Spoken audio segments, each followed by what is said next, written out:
Hi, and thanks for logging on to the Daily Dvar. And here's a brand new halacha for you, and it's for Sunday, the 22nd day of June. Here we go. Today's halacha is about trapping on Shabbos. You know, one of the 39 malachas or works that you're not allowed to do on Shabbos is hunting or trapping. So this is not going to apply to most of you, but if you wanted to catch a deer on Shabbos in a net or whatever you catch deer in because you want to have it, you're not allowed to do that on Shabbos. That's totally biblically prohibited. But let's get to things that would, affect you more. Here's one. You're eating somewhere and there's this very annoying fly or wasp or mosquito flying around, and you'd love to trap the things so that you could continue with your meal and it wouldn't be interrupting you. Is that allowed?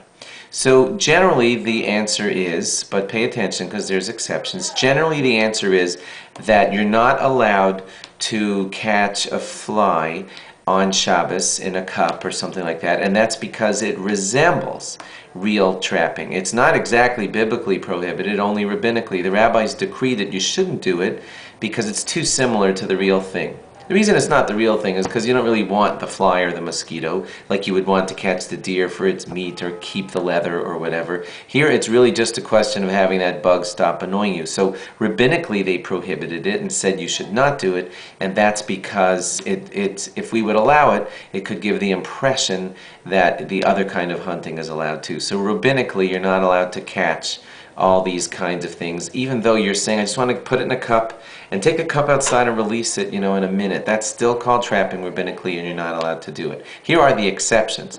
The exceptions are if it's a wasp or a hornet or a bee, the kind that could really hurt you, then you are allowed to temporarily put a cup over it just to have it not bother you through the rest of the meal, and then release it and run away as soon as your meal is over. That's allowed. I'll explain why in just a moment. Also, according to some, certain types of mosquitoes could be dangerous around a very young child, or even a simple bee where you know that someone might have a terrible allergic reaction.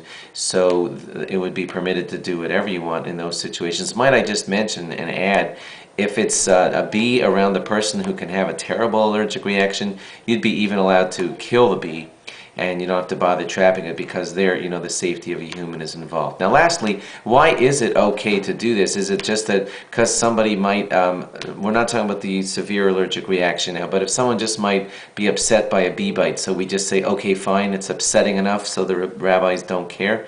It works like this. The rabbis institute a decree, and they institute it within guidelines. It's very possible, according to the halacha, that the rabbis didn't institute their decree on this rabbinic hunting where they knew that pain would be caused to a human. And that's why temporarily trapping a really scary hornet or wasp would be allowed. Just put a cup over it through the rest of the meal, because the rabbis might not have put their decree in that situation. Thanks for logging on. Log on again tomorrow for more. Bye-bye.